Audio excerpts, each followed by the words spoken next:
It is a windy, cold, dreary day, and I'm hiding behind this old tank here, but we're starting seeding. This is gonna be our first field. We'll get some action right off the rip, and then I'm gonna do a bit more around the farm, and then I think I'm gonna head home for a couple hours, hang out with the family, because then I'm picking back up in the evening and I'm gonna run late. We're not doing 24 hours yet. I don't know if we'll get there, but we are extending our shift time and trying to make something work. So here we are. He's coming here to pick me up, and then we're gonna go seeding. I am usually using our Concord and our tractor, but we decided to cut that out of the rotation this year, just run more hours on my dad. So I've never actually used this setup. I think it's got a lot of benefits, and we'll have a better yield from it, but I've never used it, so he's going to teach me how to use it now. So a lot of technology, and the 70-year-old's going to teach me. So hey, there's a first for everything, eh? First 2 seconds in here, the GPS is beeping at me. I don't know what happened, so we're going to figure it out. I think I shut it off because I did a quick clutch calibration in this tractor because there's a pretty vicious engagement, and when I cycled the key on and off a few times, I'm sure it did something. So best thing you can try is just reboot the system and see if that helps. My dad is out there, he's turning on anhydrous, so we're gonna get this GPS fired up. Hopefully I can figure out what the issue is without having to call my brother, because he's kind of the GPS guy on our farm. We have everyone kind of has their thing, which is nice, and I feel like that's a lot of farms, but every farm's got to have the guy that they call when they got an issue, and he's that when it comes to GPS. All right, well, it is not beeping at us right now. We are loading, we got to get our satellites and everything, but hopefully all the issues have been resolved by turning it back on. This is a 60-foot Amity Concord with a stainless steel tank, and then we're pulling anhydrous behind that. And I think the benefits for us will be 10-inch auger with way better hydraulics on this tractor, so we can load in like literally 20% of the time, which will speed up loads. And then 60 feet, we're gonna have less wheel tracks, which should gain us some yield in the field. All right, well, I just finished going for a little test drive with my dad. Of course, as first days go, we had our radar drop out, and I managed to wiggle some wires and it came back, but hopefully that's not a common issue. And we had an alarm going on our anhydrous monitor, also got that figured out. So now I'm just kind of checking the depth, and then I'm going to head in and do a few things in the yard till I come back tonight. It is a Concord, so we're making the best of a bad situation. But all in all, I think, oh, that's a shallow row. This row is definitely in the dirt here. Definitely need to work some kinks out of the drill though. That's pretty good. Back in the yard, we have to weld this tank. It seems like there's a hole in it from what I've been told, and I found one hole and one crack so far. So we're gonna keep on checking it with soap and water, because I got the air hose in there, and hopefully we don't find any more, but I guess we'll see. There's a little pinhole right there at the top of that patch, and then we got a crack right here. Hopefully we don't have any fires. We got a rag in here, so it's gonna run out of oxygen eventually, but we got it all prepped up, and it's not a huge weld job, so we're just gonna see what happens. And the door's right here, so if you have to kick it out, it'll be fine. So that one was easy, just a little pinhole, just a couple tack welds, and it'll be good. This one, it's a crack, so I don't think it's thin. I think it just cracked from flexing all the time because this pump's right here, but I don't want to get too hot and burn through. Well, I was able to get it all welded up without anything catching on fire. I think it should be good. I retested it, didn't find any more leaks. So now that I'm done with that, I cut a few more shims, because we're spending some time shimming the Airseeder, because you can always adjust it down or up, but it's always like a couple rows that are just couple rows are always just off, so it's best to just shim those rows that you think are not right. So we threw in some shims earlier. I cut a couple more that are a bit thinner, and now I'm going to head to my place right away, hang out with the family for a bit. And I think I've got some shims in the tractor at my place, so we're going to pick those up as well so that we can keep shimming it and get this thing in good shape, because the better job you do seeding, the more you're going to make in your year. It's back to work. So I just hung out with the family for 2 hours, had dinner with them, did some animal chores here, just to help my wife out.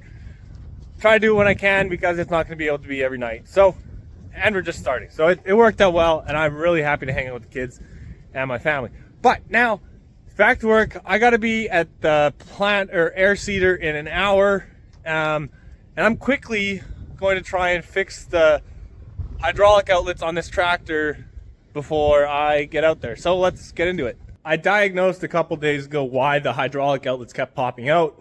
We had 2 bad couplers in the stack. I picked up 2 couplers at John Deere because someone said you could, and they were cheaper, and they had them.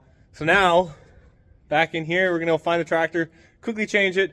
I only gave myself like 40 minutes to do it because I got to get to the field, but I think I'll be able to get it done. There's not much light in here because I don't have any of the electrical this far yet. I started it, I haven't gotten there yet, but I diagnosed it, and it's the first outlet on bank number 3 and the second outlet on bank number 1. So we're gonna throw in some new couplers, and then we'll pressure test it with the gauge, and hopefully it all works. Okay, so we got our cover off. Now we pull out this snap ring here. Throw that in the bucket. Then we'll click the eject and slide out our SCV. I got an oil pail about down there, and we'll put in our new ones from John Deere. These were $80 cheaper from John Deere than Agco, and John Deere had 20 of them, and Agco only had 1, and I needed 2. It was, oh, I thought for a second there it was going to be just like a couple thousandths too big, and I wouldn't get the snap ring in, but it was just because it's new. I guess it wasn't oiled up, and I couldn't slide the collar, but we got it in.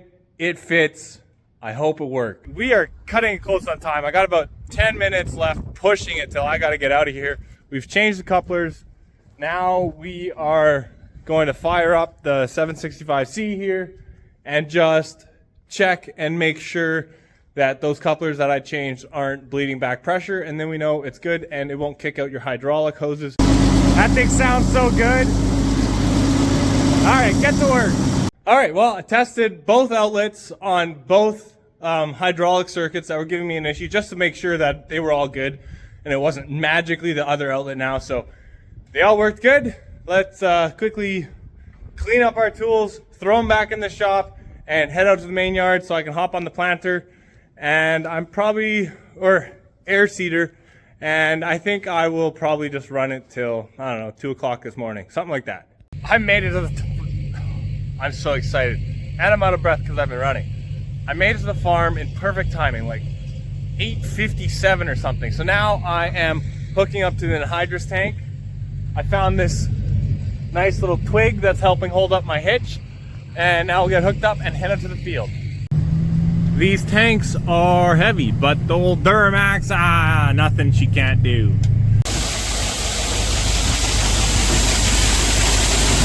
Let's go.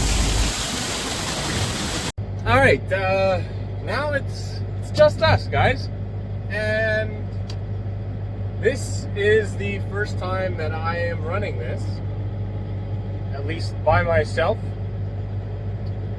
So we will see what happens. Moving. Got to loop around, and we're doing a new headline, which kind of sucks because it's dark, but we'll get her done. Holy crap, man. 5 minutes in, I just about got stuck.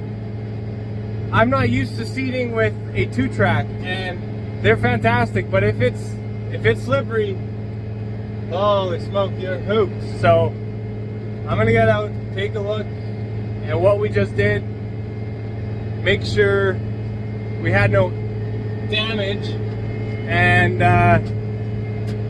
then we'll get going again. Well, try not to swear on here, but really messed everything up. I got stuck, got out. When I got out, everything was pulling fine. And then I look back and the cart's farther back than it should be. And yeah, the cart is no longer attached to the drill.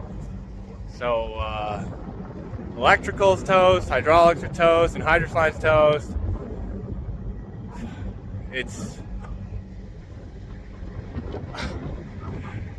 I'm sure there's lots of people who've done dumb things on the farm, but right now I'm feeling like the world's dumbest farmer. First day in, first 5 minutes on this thing, and I screwed it all up. So I will be working late tonight, but it will be different than I expected. Man, am I ever pissed. I think what happened when I was stuck, I had to back up and kind of give myself some room to turn, because 2 tracks don't turn when they're stuck, and I must have cracked a weld on the hitch on the cart. And then when I was looping around, picked back up where I left off, I think the hitch just decided to let go, and then catastrophic failure ensued. So we are fixing everything that I destroyed, and the first thing is we got to get this hitch fixed so that we can pull that cart back in and we can assess everything and get it all figured out, whether the wiring is destroyed, the hydraulics, a lot that got pulled and wrecked. But there was some welds on the top, they were all still good, and those were what I ripped off, but all the welds on the bottom of the hitch were cracked, and I inspected it and I didn't see any cracks at the beginning of the year, so I should have caught those, and I'm sure that led to it breaking. I know I wasn't easy on it because I was stuck, but it's nothing I wouldn't have done in any other unit, but this is a bigger unit, so live and learn. Alright, well, we got it welded up pretty fully, so now we'll get this thing slammed back on the cart and get it all back into one piece. Okay, so I have assessed the damage. Bright and early, fresh mind. I thought things were catastrophic last night, and they weren't good, but I think they're better than I thought. Hydraulic hoses need to be changed because they pulled and de-sleeved or de-gloved the outer layer, and they probably won't leak, but they're going to rust and degrade. We're going to change them. Electrical on the cart is actually all fine. I was really concerned it ripped it out of the ECM, and that would have been a real problem.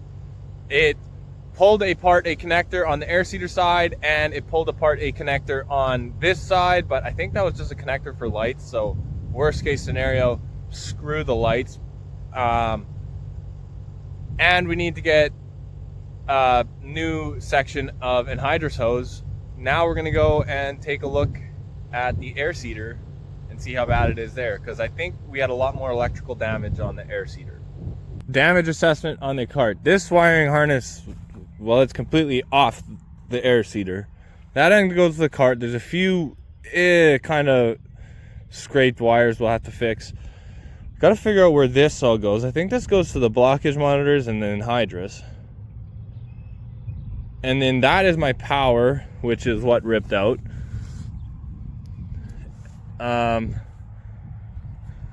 Here is the lighting harness. So that's easily fixable. So we need to get hydraulic hoses, move everything back because it all pulled through like way farther than it should. And then I think we'll be all right. So all in all, it's not too bad, I don't think. Although this is also an anhydrous wire, which goes somewhere. I'll have to figure that one out. It was hanging back here. Things are looking up. We got the hitch back on. Andrew busted his butt and got it together. So now I'm going to kind of retrace my steps and hopefully find I'm missing one wire. And well, here's some of the carnage. Maybe we'll find some pieces here. But then things are looking actually pretty good. Now that the hitch is on, we can bring it all together and really start fixing stuff. Things are looking pretty good. We've got hydraulic lines being made. We kind of got a plan for everything. Electrical's looking nice. I need to fix a few connectors. I'm gonna see if Mazer Group or John Deere has something close. The only issue is there is one wire that pulled out of a connector, and it's got 3 wires on it, and it's a Deutz connector. And then I have in the same location the height sensor, which tells if this is in the ground or not, but it's only got 2 wires on it. And the issue is I'm missing like a 2-foot section with the other half of the connector. So like I think that's where it goes, but then which 2 wires do I hook up to the 3, or where do they go?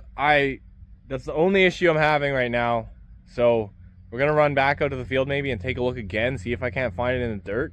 So I really needed to find that piece of wire that I was missing. So I'm just out here retracing my steps of where I drove, and a needle in the haystack, I found it. This is the piece I was missing.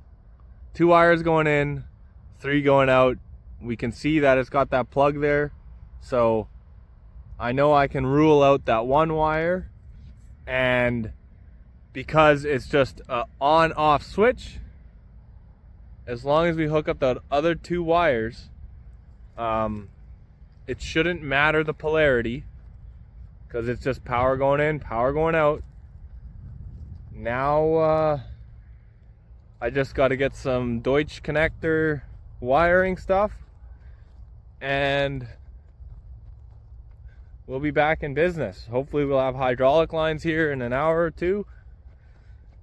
This is looking good. I can't believe that this is the piece I found. The bad news and the good news. The bad news, I wasn't able to get the right connectors for this isobus plug. There's some in the province, but I wasn't looking to drive far. We need to get this thing going, and we literally never disconnect this except for when we rip it apart, obviously, and then it's not disconnecting by the plug. So because we want to get going and we've got all the rest of the parts that we need, I'm just going to hardwire it. We're going to cut the plug off on both sides, and we're just going to crimp connect it with heat shrink connectors and make sure that it runs. And if we want to disconnect the card at some time, then we can cut it and put in the proper plug. We have a lot of extra room in the wire. So that's what we're doing. We're gonna start on our electrical now that we have everything, and I have everything I need, as well as I found that part, so I know where everything goes. The first harness has been repaired, and the key to this lasting is good heat shrink butt connectors with glue in them. So here is the harness that hooks up to there for the lights, and they have all the right colors, so I'm gonna hook it up that way. Hopefully it works. I figure since they have the right colors, it should work that way, but at the end of the day, we're gonna see. All right, so we had a guy on this thing at 7:30 in the morning. It is now 7 o'clock at night. We've had 4 guys on it almost all day, maybe 3 if you count some people doing other things. But we finally fired it up, and we're gonna test it. But we had to send out 6 hydraulic lines to get made because it pulled from the tractor all the way back and just screwed a bunch of stuff up. And they made all 6 of those lines wrong. They made the short lines with the wrong end, so we had to put them in the back, so none of the breakaway couplers are in the right spot, so they won't work. And they made 2 of the circuits too short by like 4 feet, so we barely have enough.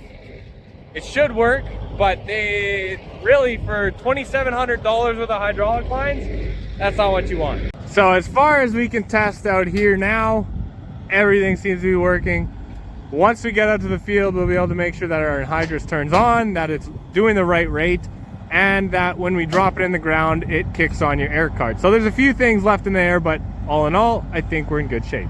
It took us 12 hours to fix it. Someone was started on it at 7:30 in the morning, and at 7:30 in the evening, we were heading out to the field. We tested everything, and it is all working very well so far. and I hope that continues. The hydraulic lines that were too short, well, it's a good thing we routed them differently and got as much length out of them as we could, because well, when you're turning a corner it gets tight, but we're rocking and rolling. And man, if you told me last night after I ripped that cart off that we would have been going again tonight, I would never have believed you. So hey, we all pulled together well, and I am excited. I'm finally actually doing some acres. I've got an hour behind the seat now, just making sure we're all good, finishing up those headlands that I started yesterday. So it's going well. Hopefully that continues. I am enjoying being on this setup. It's very nice. There's definitely some upgrades to the drill that makes it for sure a lot more efficient, other than the 60 feet, which is obvious. And the tractor in general. I mean, this 2-track, it's nice and smooth in the field here. We got power, like auto shift or power shift. Oh man, it's been a long day. And creature comforts, like this is definitely an upgrade. So spirits are high once again. I appreciate you guys coming and hanging out and watching this roller coaster of emotions, because yesterday I was in great spirits. I was super pumped to get on the drill and run late, and then that happened and oh man, I was down. But hey, we're rocking and rolling, and there will be more farm content coming out. I appreciate you all. Thanks.